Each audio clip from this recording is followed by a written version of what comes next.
Good morning, everyone. I'm Samar.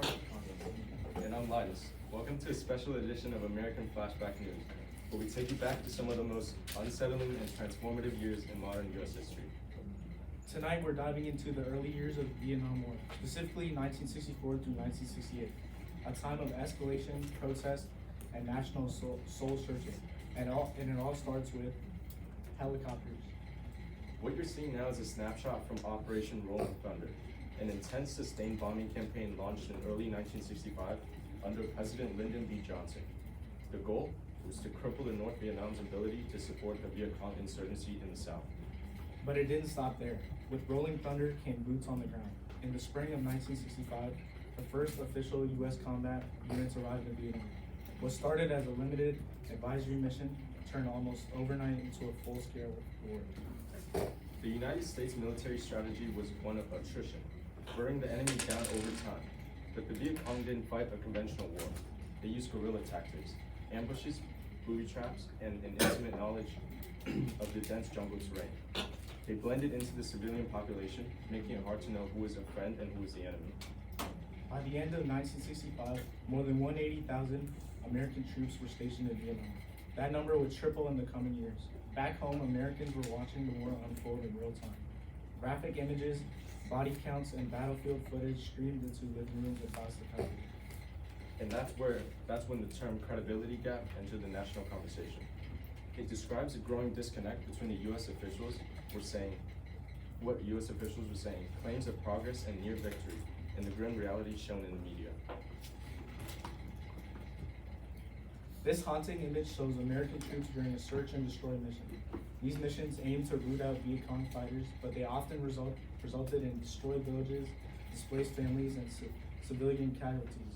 Trust between soldiers and the Vietnamese people eroded. Meanwhile, the draft was tearing through American households.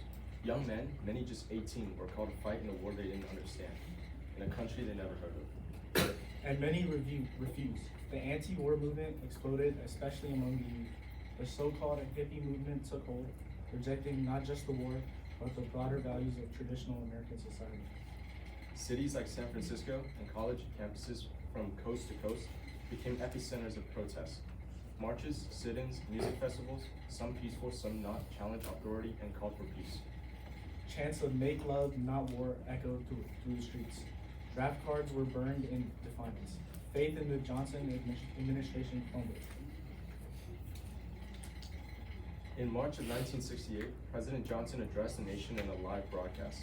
What he said shocked America. He would not seek re-election. It was a stunning moment from a man who had escalated the war and now faced significant backlash. But 1968 wasn't done. It only got worse. It began with the Tet Offensive, a coordinated and unexpected assault by the Viet Cong and North Vietnamese forces on over 100 cities and military installations. Though the U.S. troops ultimately repelled the attacks, their psychological impact was devastating. Americans have been told that victory was near. The Tet Offensive shattered that belief. Confidence in the war and the government tanked. And then came the My Lai massacre, a horrific incident where U.S. soldiers murdered hundreds of unarmed Vietnamese civilians. When the news broke, outrage swept the nation.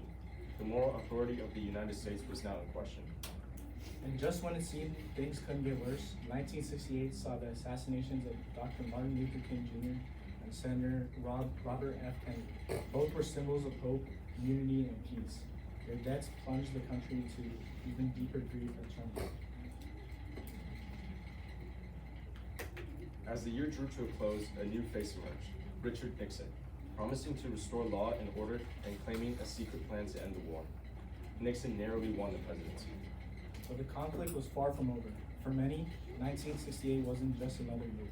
It was a turning point, a moment when the American dream was put on trial, and the public's trust in its leaders was deeply shaken. The early Vietnam War years, 1964 to 1968, were more than just a military engagement. They marked a cultural earthquake that redefined patriotism, protest, and power in America. That wraps up our special broadcast. We hope this journey through one of the most volatile periods in American history brought new understanding. Thanks for watching American Flashback News. Stay curious, stay informed.